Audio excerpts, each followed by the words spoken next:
What's up, Lorehounds? It's Cooper here inside PAX East 2011, and we're here with Fernando Paiz, the executive producer on DDO, Eberron Unlimited, which is a mouthful still. Yeah. But so you guys just celebrated the 5th anniversary. You had some very cool stuff, pirate hats, Yeah. the full shebang. We went back, and it was kind of server-based stuff in there too.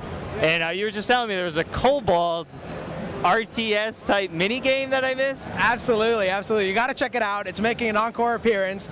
Yeah, we made this really cool strategy game where you go into this mine, and the miners are kobolds, and you're directing Obviously. them. Of course, right? The Kobold Miners Union would not have it any other way. So you direct all these kobolds throughout the adventure. It's really fun because we recorded voiceovers. We must have almost 200 voiceover lines for the kobolds, and they're all really fun. That must have been fun. It's super fun. I mean, there's one of my favorites that you put down a healing torch, they'll stop and heal, and then they kind of look at you and they're like, Kobold still hates you. It's totally awesome. But it's all like that. It's really fun. The players could collect crystals there in the game and then make some really cool loot for all levels. The adventure that we made there is called a collection challenge, and it's actually a bit of a precursor to a new quest system that we're going to be releasing later in the year called our challenges system. And the idea with this system is that it's going to be scalable to many levels of play, so it's going to serve a lot more players. It's going to be sort of a fast play cycle like the challenge we did for the Crystal Cove event, and also it's going to give you scores, so it's going to be very replayable, and it's going to be something that players can go in and do and compare with their friends, and hopefully have leaderboards and other things like that where they can see how they did. Turbine does a great job of delivering content for like the range of players, not focusing on one thing or the other. In your upcoming update, you have a whole new crafting system.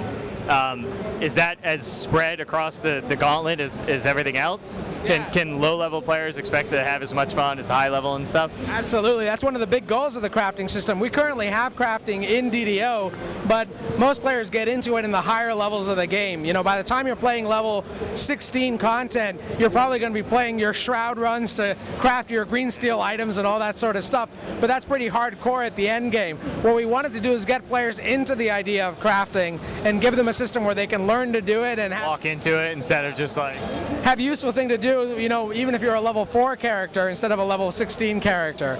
And there's a reforging aspect coming into the new crafting system where you can destroy things. Yeah, that's one of the cool things about it. The idea of the system is, you know, all that you're doing, and when you're running these quests, you know, you're probably like me. You pick up every piece of loot you can find. Yeah, yep, I do. Whether you need it or not. Every right? little shred of copper, silver, gold. Oh man, I'm a pack rat. You should see my bank account. It's full of stuff I will never get rid of as souvenirs.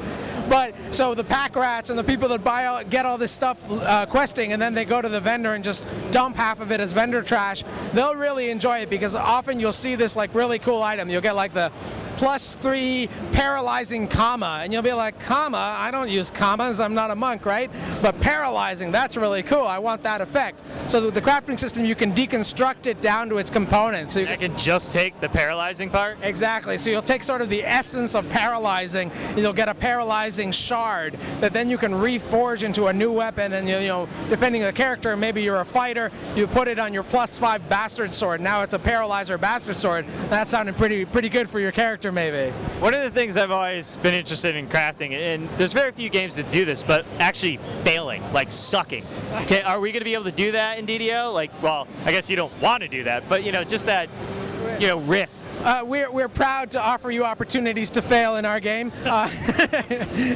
Basically, no, the way the system works is there's a leveling system, there's a progression across 3 different schools of crafting, but you can always overreach a little bit, as you can do with questing in our game too, and you can choose to do something that's higher level than you, and then you're basically taking a roll of the dice, very true to our... So that's where your fail chance comes in, when you're basically not at the skill level that you're trying? That's right. If you haven't mastered it yet, you're trying to do something a little ambitious for you, you can try, you might fail, you might lose some of your ingredients, but you can keep trying that way, and that's a way for players who are a little impatient and want to reach for the higher level stuff. Or just have extra crap in their bags. Yeah, why not, right? So you're also obviously adding some more adventures into the Update 9, right? Yeah, we got a really cool adventure pack coming out. It's a horror-themed adventure pack, so it's got horror. horror. That's important to enunciate with this noise here, the show. Yeah, horror themed, so it's got a little bit of a spooky vibe going to it. We'll be going into, it starts here at this neighborhood that's been almost deserted because people have been disappearing off the streets, children are gone missing, you know, like so many classic horror stories, you know. Like, fairy tale type stuff. yeah, you start out with the, like, you know, where's everybody going? So this is about the missing, right? So you're trying to find the mystery of the missing, and you start off looking for, all you're told is you're looking for this mysterious Warforged character wearing a hat.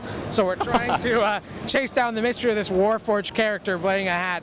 But also we're told we believe that Zoriad monsters are involved. These are, of course, monsters from the Plane of Madness. The Plane of Madness. So everything's a little off Interesting. kilter, wacky. So classic Zoriad monsters that I'm sure you know are the Beholder, the Mind Flayer, all those kinds of things that kind of like to mess with your mind. That's kind of like the mob type we'll be seeing the most of in both of these adventure packs? Yeah, in this adventure pack that's coming for Update 9, so the first one is coming for Update 9 in April, will be themed around the Zoriad monsters. There are some cool new monsters in here. Actually, what we will learn is when we catch up to this guy is that he's actually taking the abducted people and, let's say, improving them from his point of view into a new kind of monster, which are called. Promise. Yeah, it'll be better. Oh, they're beautiful from his point of view. Oh my God. They're called the Taken. Yeah, so. That guy had an interesting. Is that the guy with the hat? This is the guy with the hat. So this is the big reveal of the guy with the hat, and we can see he's not a Warforged at all.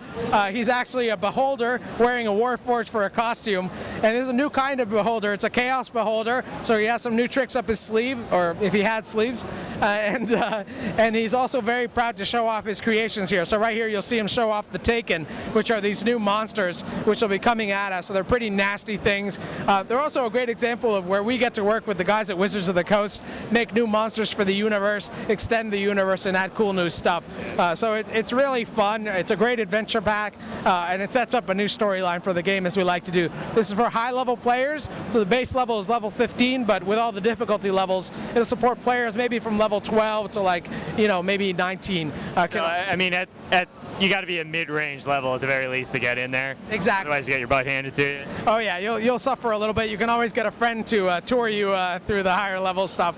But yeah, you'll want to be higher levels to get the rewards that you need. Again, 14, 15 is around perfect to get into this. Our players have really been asking for this for high, mid-level content.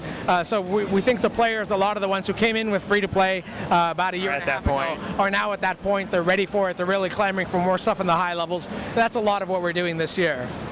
That's great. Is there not anything coming for the kind of lower level newbies in this update? Well, the crafting is the big thing for them, right? So, but yeah, no new quests coming for them for the low level guys. They got plenty of content anyway. They got lots of content. There's so much stuff. I mean, just the free content is more than enough for them to do, let alone all the cool premium adventure packs. This will get them a reason to level up here. That's right. You want them to be aspiring to some cool stuff. Hopefully the crafting system will do that too, right? When they see what they can do at higher levels, and if they're into that kind of gameplay, they'll be doing it. Now, on crafting, I do want to say this is a huge ambitious system to add to a game of our size, right? To add it in, 5 years into the game to add this kind of system. So we know we'll be working on it all year. It's not just an Update 9 thing. We'll do more in Update 11 probably. More of an iteration process, but it's launching there. That's right. So it'll be launching in Update 9 and getting better all year long. Yeah, we got other fun stuff coming out too. We're also launching in French and German. I don't know if you're aware. That's coming out in, actually next week we start the beta and a full launch, hopefully with Update 9 as well. A little free-to-play launch over for European players. That's right. First time we're bringing free-to-play to French and German consumers. So that's going to be really fun and exciting. And like I said, lots of cool stuff coming on for the back half of the year that I can't quite talk about here, but I'll just tease that we have challenges coming out, the whole new content type, and we'll be adding a whole new major house ward for one of the houses of Stormreach. So won't say which one yet. We're still working on that. Some big changes coming to Stormreach. Major addition to the city of Stormreach, and adding some great richness to the backstory of the world of Eberron that I think the players really like. Great. Can't wait for Update 9 in April. Yeah. Thanks so much. It looks great. Thanks a lot.